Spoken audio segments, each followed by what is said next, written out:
à chacun. Bonjour à ceux qui nous retrouvent. C'est vraiment une joie encore ce matin de partager ce quart d'heure formation. Donc on a commencé depuis effectivement début février, un quart d'heure formation tous les 15 jours au sujet de l'évangélisation. Brièvement, on a commencé avec Marc 4 à poser le cadre du chant. On est là pour semer, pour proclamer. On est là pour former des disciples et pour faire croître, pour que les gens deviennent matures et puissent recommencer le cycle. Donc, on a vu ces quelques versets dans ce contexte d'évangélisation. Et nous, on se fixe sur semer et proclamer. On a vu l'oikos, que c'est notre territoire, notre champ, les personnes qu'on touche. D'ailleurs, merci à ceux qui m'ont envoyé leur oikos, là, leur territoire. Envoyez-moi les autres. Franchement, que vous puissiez me les envoyer, comme ça on peut vraiment faire le territoire de l'ACT. Autant sur Toulouse, la France et les nations. Et on verra le nombre de personnes non chrétiennes qu'on touche. Donc si vous avez des questions, venez me voir, je répondrai à vos questions. Et puis, on a vu il y a 15 jours, le Saint-Esprit. C'est mon partenaire et je choisis 5 personnes pour œuvrer auprès de ces personnes, m'engager à prier chaque jour, etc. Donc voilà, je ne refais pas, vous pouvez écouter les vidéos. Vous savez quoi ? J'aime Jésus. J'aime Jésus, je suis passionnée de Jésus. C'est un ami qui est tellement fidèle. Alors, je ne peux pas forcer les gens à le rencontrer. Mais franchement, si tu pouvais le rencontrer, tu ne serais pas déçu. Et bien, vous savez quoi ? Cette conversation-là, je l'ai eue avec une personne avec qui je travaille actuellement et qui ne connaît pas le Seigneur. Et elle m'a demandé sa question. Elle me dit « Ouais, mais là, tu fais du prosélytisme si tu es pasteur. » Non, un ami, ça ne s'impose pas. Et là, on est dans la conversation, on est dans le dialogue. Et c'est ce qu'on veut, faire, on veut discuter ce matin. On veut partager là-dessus ce matin. Une discussion, c'est un échange. Si tu peux mettre, s'il te plaît, la diapo sur la discussion spirituelle, s'il te plaît. Donc ça, c'est ce qu'on a vu. Vas-y, l'oikos, le saté, voilà. Donc, une conversation, c'est basique, hein, on ne va pas chercher le compliqué. Si on veut avancer, il faut commencer simple.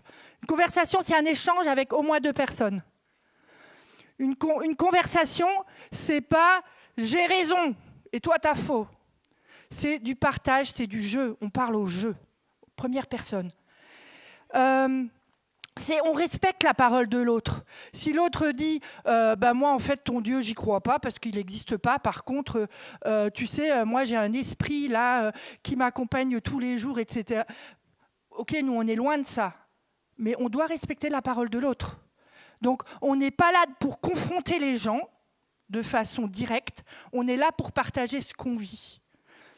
Donc c'est simple finalement. On peut rebondir sur ce que l'autre dit. On s'intéresse à l'autre. Ah bon, cet esprit-là, mais tu l'as trouvé où ? Comment tu l'as rencontré ? On essaye de rester dans le naturel. Et moi aussi, je connais un esprit qui est bien sympatoche. C'est le Saint-Esprit. Et lui, il fait aussi de grandes choses. Et je me rappelle un exemple, mais qui m'avait fait rire. On était dans la rue avec Graham, et puis c'était à Narbonne, je crois, et il y a un monsieur qui était un peu chelou quand même. Et puis il dit est-ce que tu veux expérimenter ce que j'expérimente, pardon. Et il devait être dans le New Age ou un truc trop bizarre. Et je vois Graham qui dit yes, ok. Et il lui tend ses mains. Je dis il est fou. Mais il est fou. Et donc, du coup, on voyait, on priait derrière, hein, Soraya, on priait derrière, etc. Et puis lui, on voyait très bien, il était cool, là, il priait en langue. Et puis, machin, et son truc a rien fait, ça fait.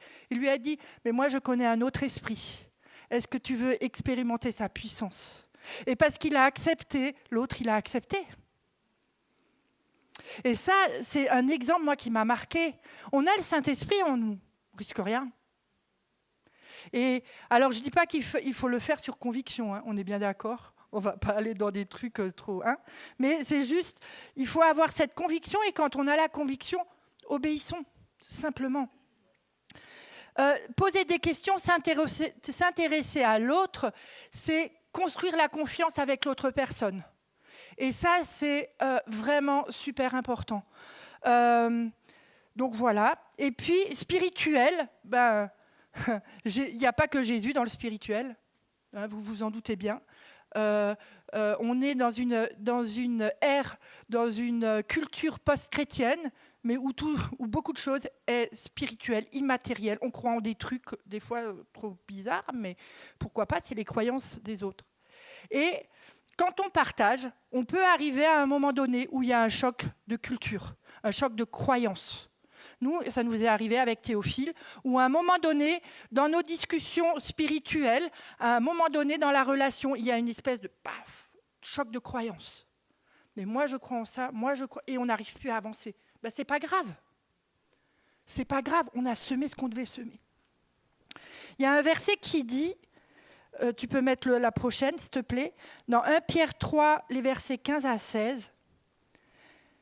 Mais dans votre cœur, vénérez Christ comme Seigneur.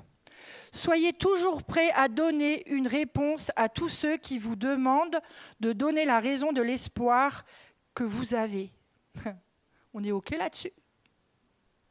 Soyez toujours prêts à donner une réponse à tous ceux qui vous demandent de donner la raison de l'espoir que vous avez.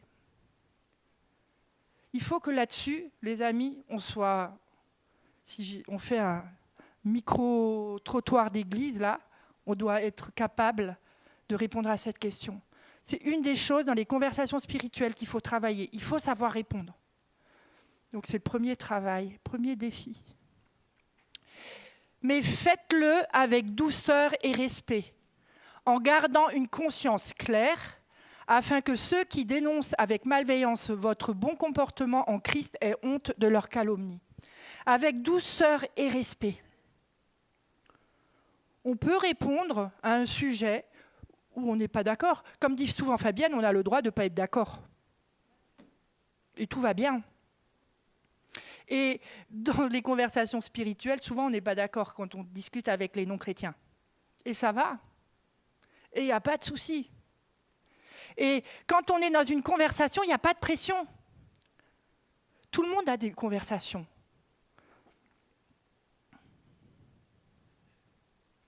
Et donc, on ne conteste pas, on ne condamne pas l'autre.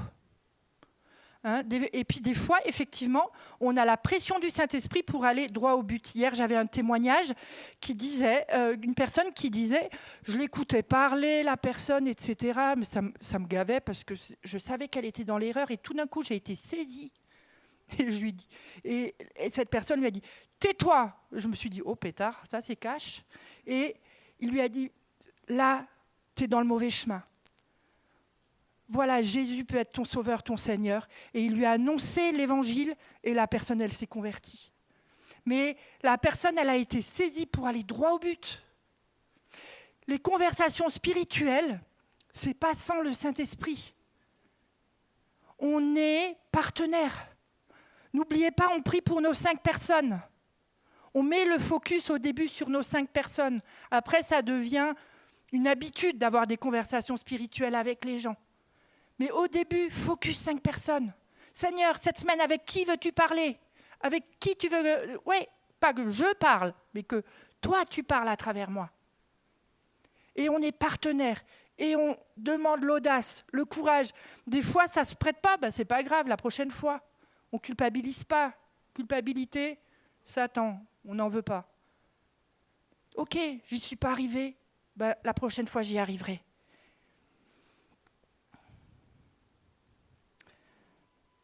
Restons à la hauteur de la personne. Essayons de cibler le besoin de la personne. Et à partir du besoin de la personne, on peut rejoindre l'autre là où il en est. Et sur un besoin, un autre exemple, il y a une personne avec qui je dialogue par Messenger, et elle c'est quelqu'un qui est pauvre, c'est une réalité. Et je me disais, mais j'avais tellement à cœur de lui donner un panier de courses. Ben, j'ai mis du temps, hein, mais j'y suis arrivée. Et je me suis mis à sa mesure et je disais, Seigneur, mais je ne veux pas juste lui donner un sac de courses. Donne-moi ce qui va impacter son cœur. Et quand je suis arrivée, je lui ai donné les courses, j'ai dit, de la part de Jésus. Elle connaît le nom de Jésus sans le connaître relationnellement. Et je lui ai dit, ça c'est de la part de Jésus. Elle était là, il dit, mais il ne m'a pas oublié. Pouf, et on s'infiltre.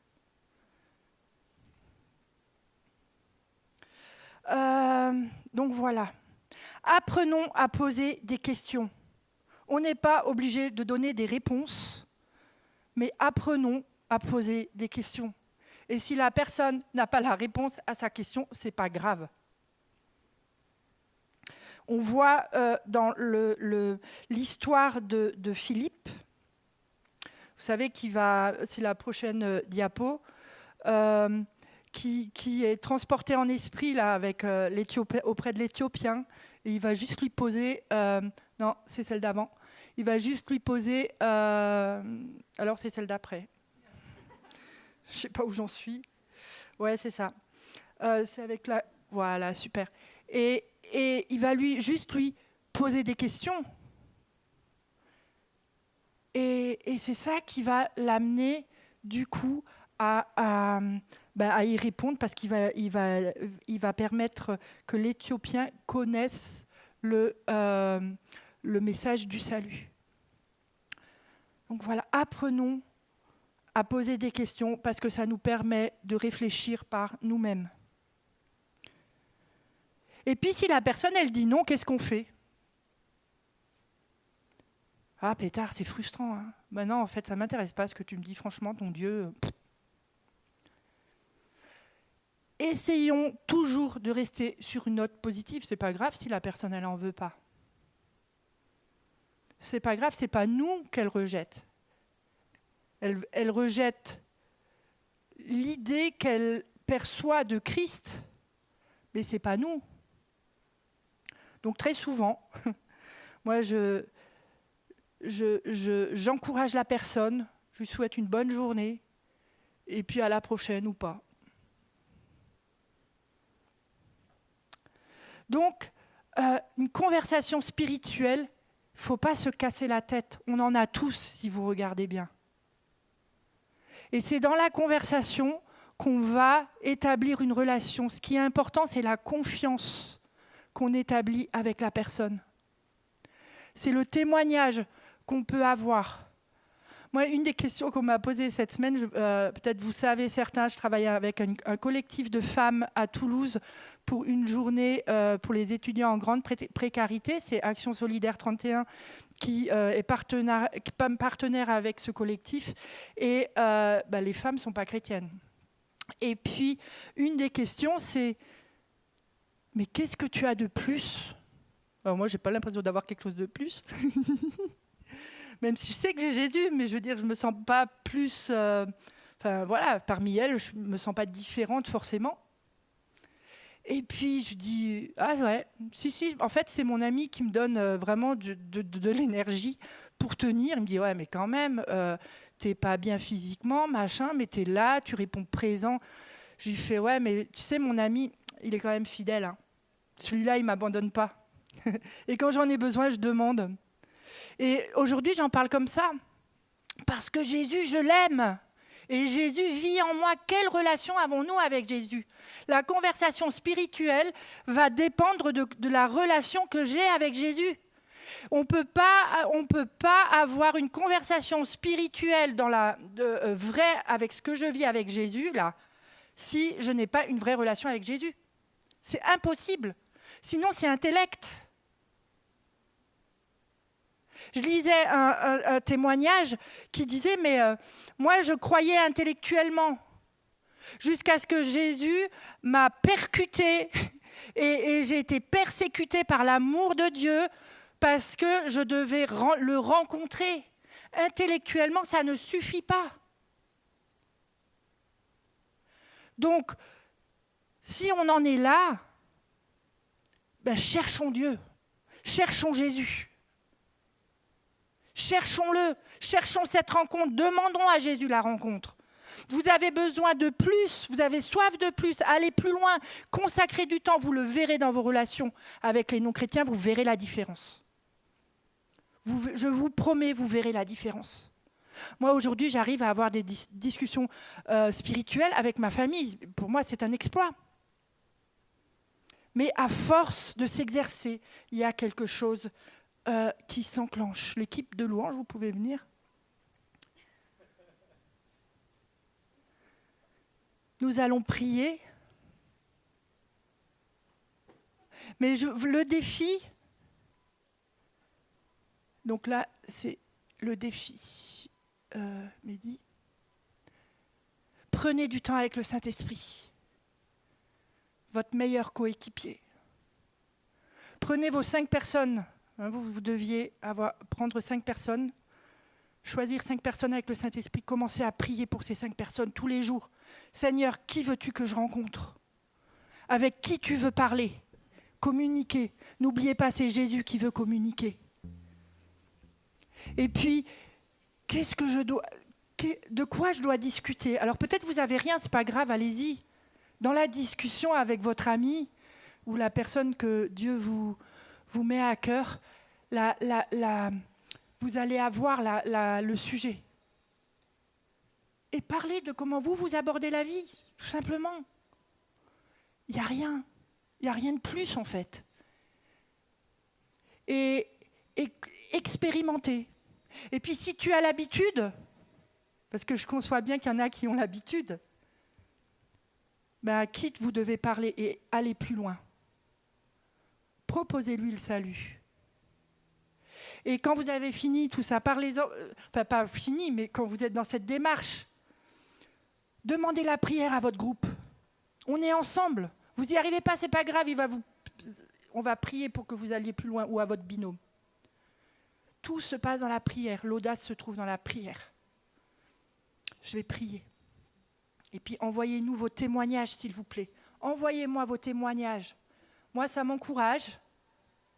Et puis ça peut en encourager d'autres ici aussi, si vous voulez le faire publiquement. Seigneur, kole baba baba baba shanda baba. Kole baba baba baba shanda bale shoye mama mama mama yeshunga bale sae. Tole baba baba baba baba. Merci Seigneur parce que c'est toi qui nous appelles. Merci parce que c'est toi qui veux rencontrer les gens. Mais avant tout, Jésus, nous voulons te dire combien nous t'aimons, combien nous sommes heureux de t'avoir dans notre vie. Et si ce matin, tu ne l'as pas encore accueilli, c'est tout simple. Ouvre ton cœur à Jésus. Ouvre ton cœur à Jésus et demande-lui, je veux connaître cette relation, je veux être en relation avec toi. On dit que tu es un Dieu de relation, alors viens rencontre-moi, je veux te rencontrer. Je veux te donner ma vie ce matin.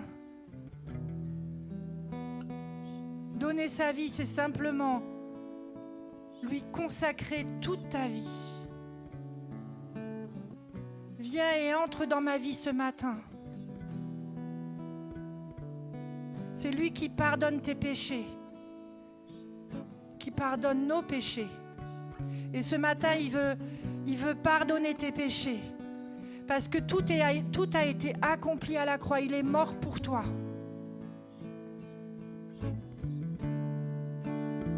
Alors simplement, mets ta main sur ton cœur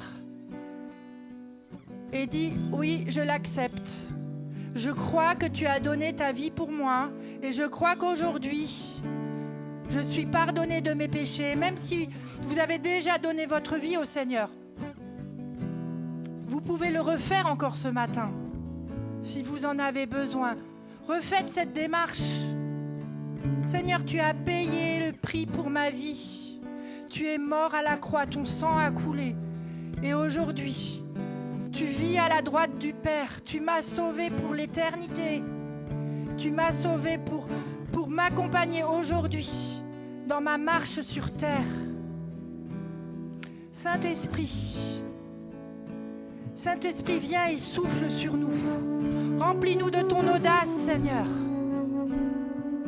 Viens être notre partenaire, première classe, premier dans nos vies, pour faire de toutes les nations des disciples, pour faire de chaque être humain, de mon voisin, de ma voisine, du boulanger, du pâtissier, du commerçant, un disciple de Jésus-Christ.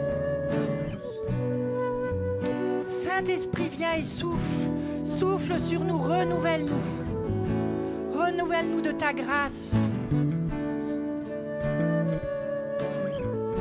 Nous voulons être partenaires avec toi pour que ton royaume avance avec efficacité et rempli de ton amour. Au nom de Jésus.